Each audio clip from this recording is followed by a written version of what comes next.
So let's quickly chat about the arrival of a new sibling into the family dynamic. Now, if you have an older child, a toddler, a 2 or 3 year old, and suddenly they get a new sibling, you've got to understand that their world has changed. So what can you do from your side? Now, firstly, with older children, they are very secure in their daily routines. And if anything in their world changes, it throws them off emotionally. So when a new baby comes into the mix, what you want to focus on is making sure that their world doesn't change much, that their world stays as similar to what it was before the baby arrived. And this is quite important. Remember, the new baby is unaware that there is even a dynamic in the house, but the older child is very aware.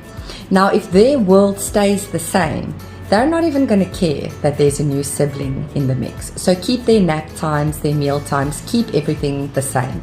If your child often comes to you and asks you for juice, what you want to do is get up and go and get them their juice. You want to avoid that saying of, no, wait, mommy's just finishing with baby. No, wait, mommy's just finishing with baby.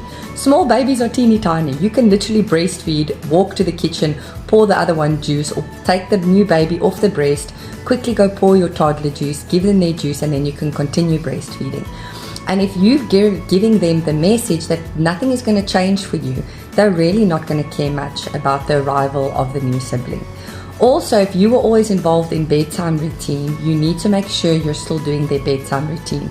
Now is not the time to change things up. Suddenly, daddy's now doing my bedtime routine.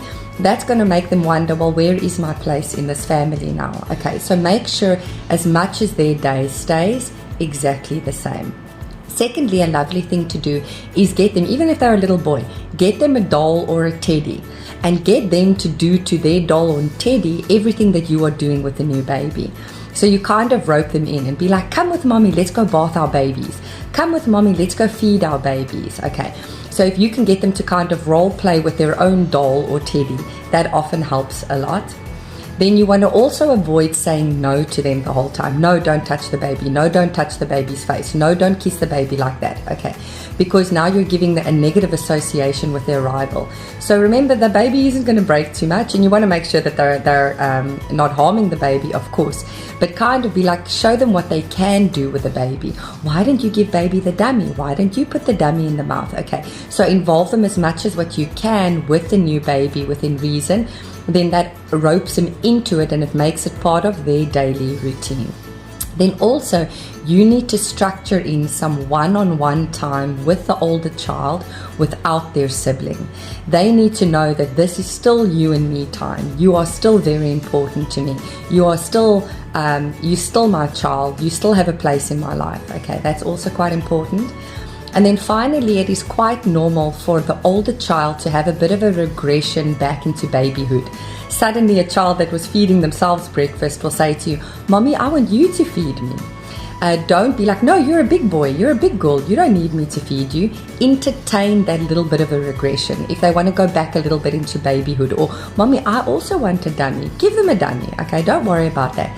And then allow them that little regression and entertain their baby. Be like, oh, you want mommy to feed you too? Then feed your child, even though you know they can do it themselves. And very quickly they start getting bored with it, and then they get over it, and then they move on. But if you accommodate them emotionally through this phase, you'll actually find that they don't care that much that they've got a new sibling. When it's really going to hit them is when that little baby gets mobile and then can crawl and gets into their toys. But by then, they've adapted to the fact that there's a new baby in the family, and you would have foregone a lot of conflict.